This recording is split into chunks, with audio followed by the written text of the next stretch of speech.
Morning. Morning. I wanted to start with something a little different this week, Veterans Week. Yeah. Bryce McDonald. How did you hear about him, and what made you want to get him as part of your staff coming here? I had known Ken for a while, and Ken was one of the guys that I had been in contact with. And then another good friend of ours, Coleman Ruiz, who's a former Navy SEAL, recommended Bryce also. So I called Ken to kind of find out what Bryce's backstory was and what was his, where did he want to go and what did he want to do. And the more you found out about him, just what an amazing human being. And then brought him out here to kind of see the area and get a chance to sit down and visit with him. And then after meeting with him, it was a no-brainer to see if we could get him to be part of our staff. What has he added to the staff? So many things. His attention to detail, his discipline, his leadership. He does so many projects and takes so many things off of my plate that allows me to focus and concentrate on coaching football. But he's got a football background, was a great player. I think he was a captain at Navy. He's coached football. He was an offensive line coach at Navy, so he understands the coaching aspect of things. He understands the administration part of things. And then being a Naval Academy graduate and a captain in the Marine Corps that served, really truly understands leadership. So he wears a lot of different hats here, a lot of different administrative hats here. He coordinates a lot of different things, and he's really invaluable, to be honest with you, in terms of what he does for this program. And then one more thing, is he kind of obviously he had a situation where he got injured in war. Is he kind of a reminder of sacrifice and things that are more important in football? Yeah, certainly. We have a special presentation on the Marine Corps' birthday every year that Bryce takes the whole staff through. We listen to the message from the commandant, and we cut cake, and we've learned some of those traditions. But I think he puts things in perspective for all of us. That what we're doing is a game. What we're doing is probably a luxury. And there are people like Bryce that have made sacrifices so that we can live the life that we live here in America. And there are people that have made the ultimate sacrifice. And I think that it shouldn't be just one day that honors the veterans. It should be, I think we should always kind of keep them in high regard in terms of what they do. But he does really put things in perspective for all of us. What were some of the things that stood out on film when you looked at it? I think the two things, especially offensively, was we got to convert in the red zone. We had 4 trips down there and only came away with 10 points. We have to do a better job in our red zone efficiency down there. We got to get 7s instead of 3s. And then defensively, it was 3rd down. And there was some, give them credit.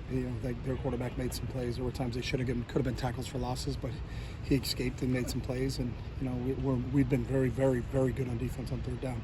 And we weren't as what we normally are. I think they were 9 of 16 on 3rd down. We're normally a lot better than that.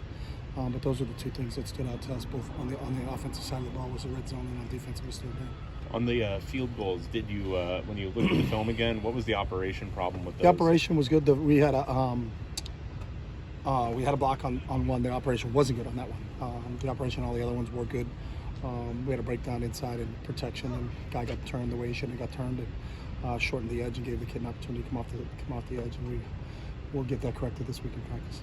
You obviously had some quarterbacks get hurt in that game. Can you give us any updates on that? They're supposed to see what they can do today, and we'll get a chance to see them kind of, where they fit and how much they can do and where we're headed here. So you don't know if they're going to practice yet or not? They're going to try to do some things. I don't know to what extent they will do. Okay. And was Colin hurt at the end? Wayne Cook was saying he was on the sideline with him, said he was having trouble breathing. Did he re-aggravate anything at the end of that game? I'm not aware of any of that. Colin was full yesterday. Okay. Did Dante have to go through any concussion protocol or anything? Dante is handled by the trainers, so everybody's handled through our trainers. If you have to go into the scout team a little bit, if you have to get Justin ready to play in a game, is that something you have to start doing now if you were trying to get him up to speed for Saturday? Yeah, if we had to do that, yeah. Kyle Ford, I don't think he played. Kyle did not play. He was unavailable on Saturday. He will be available today. With the kicking game, what's been your philosophy on recruiting scholarship kickers out of high school? We look at everybody, and so we don't look at high school or anything. We don't put a delineation. It has to be a high school kid, it has to be a junior college kid, it has to be a transfer kid. And that's what we did with Blake. We brought in a transfer kicker as a scholarship kicker, but we look at everybody in terms of kickers. So We have a bunch of kids come through camp. We work guys out a ton. We've always looked at guys in those situations. UCLA historically has been able to get obviously some big-time really All-American good ones, kickers out of high school, and I think you've recruited Luke Akers is the one Mm-hmm. out of high school that you've gotten. Mm-hmm. Is that something you could see yourself doing more of going forward? We do it all the time. That's why I don't understand the question. We look at every high school kicker in the country. We look at every junior college kicker in the country. We look at every transfer kicker in the country. So I guess he's saying you don't bring them in. we do bring them in. So we've offered kids if they don't come here, that's their decision. So we've offered high school kids, and we've offered junior college kids, and we've offered transfer kids. What's been the, I guess, toughest part about creating depth on the offensive line as far as some of the snaps? And I think Ciale was the only reserve that's been getting in the game. I think all playing time is earned here, so it's just what's an accumulation during practice and Coach Trev having confidence in being able to put guys into games. But we feel really confident in those other guys, but there's also a continuity that goes along with that in terms of who you play. So usually it's either 6 or 7 or 8. There's never been really more than that. You never play 10 full lines, so right. It's just where we are depth-wise and how do those guys complement each other when they're in the game. Some Arizona writers had said that UCLA denied a white uniform request by Arizona. Is that, you know anything about that? I don't know anything about that.